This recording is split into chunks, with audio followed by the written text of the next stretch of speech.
Assalamualaikum warahmatullahi wabarakatuh. Kali ini kita akan membahas tentang topik yang sedang viral, guys, yaitu Kementerian Kominfo dan BSSN.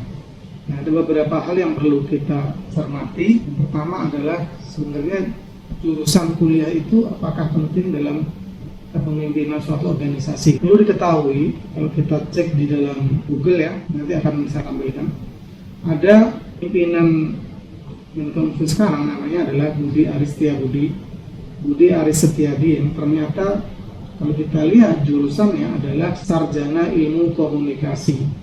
Nah, menurut Anda dia lulusan UI Depok. Kemudian kalau kita lihat ke belakang menteri-menteri terdahulu, ada nama-nama Mahfud MD, bukan ya, ada Johnny G. Plate jurusannya,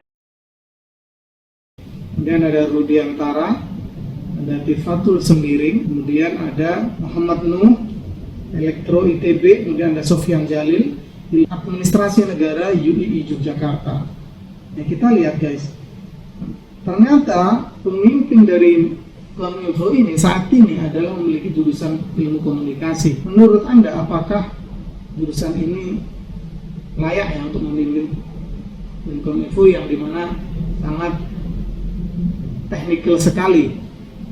Dan ada beberapa pendapat yang menyatakan bahwa itu kan memimpin itu manajerial, jadi sembarangan jurusan bisa. Toh dia punya staf ahli. Nah, sekarang kita lihat, dia punya staf ahli. Dia hanya sifat manajerial. Kita cara dulu ya dua poin ini.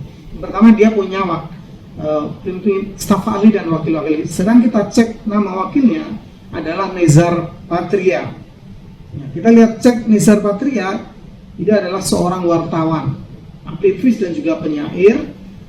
Kemudian dia memperoleh gelar sarjana dari Fakultas Filsafat Gadjah Mada. Kemudian magisternya Sejarah Hubungan Internasional dan juga London School of Economics. Kemudian dia pimpinan dari FIFA.co.id. Kemudian pernah menjabat sebagai wartawan di Tempo. Kemudian menjadi wakil pemimpin redaksi di CNN. Kemudian menjadi pemimpin redaksi di Jakarta Post. Nah, itu adalah wakil dari Pak Budi ya. Jadi pertama poinnya adalah menterinya jurusannya tidak sesuai dengan Kominfo itu sendiri, wakilnya juga ternyata sama saja jurusannya tidak sesuai, tidak pas ya. Nah, kemudian kita cek lagi staf ahlinya.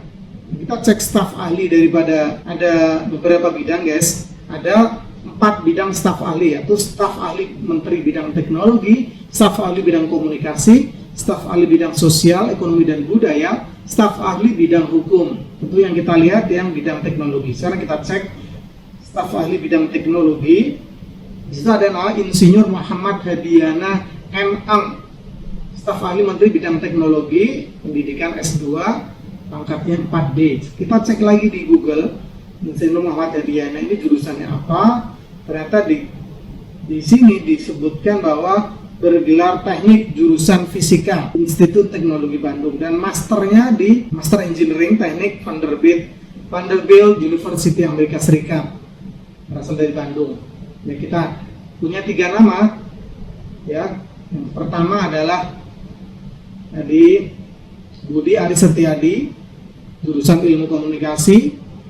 Yang kedua, Nezar Patria, jurusan filsafat ya. Kemudian yang ketiga, Muhammad Hadiana, jurusan fisika. Yang dipimpin adalah Menkominfo, di mana seharusnya lebih dekat ke informatika, ilmu komputer dan atau elektro. Yang ini yang pas ya sebenarnya. Nah, tetapi mungkin kita punya alasan tersendiri. Sekarang kita bandingkan dengan luar negeri, guys. Di Amerika ada organisasi yang dekat, yang mirip-mirip dengan di kita. Di sana ada CISA, Cyber Security and Infrastructure Security Agency. Kemudian ada lagi Department of Justice. Kemudian ada National Security Agency. Kalau NSA itu mengurusi keamanan luar negeri, dia bertindak ke luar Amerika. Sedangkan CISA itu bertindak di dalam. Jadi yang mirip dengan Kominfo itu CISA ya. Kemudian kepalanya kita lihat namanya adalah Jane Easterly. Kita cek di websitenya CISA bahwa Jane Easterly itu menjabat pensiunan tentara, guys. Ini perempuan pensiunan tentara, kemudian di Army dia menjabat mengurusi masalah intelijen dan cyber operation.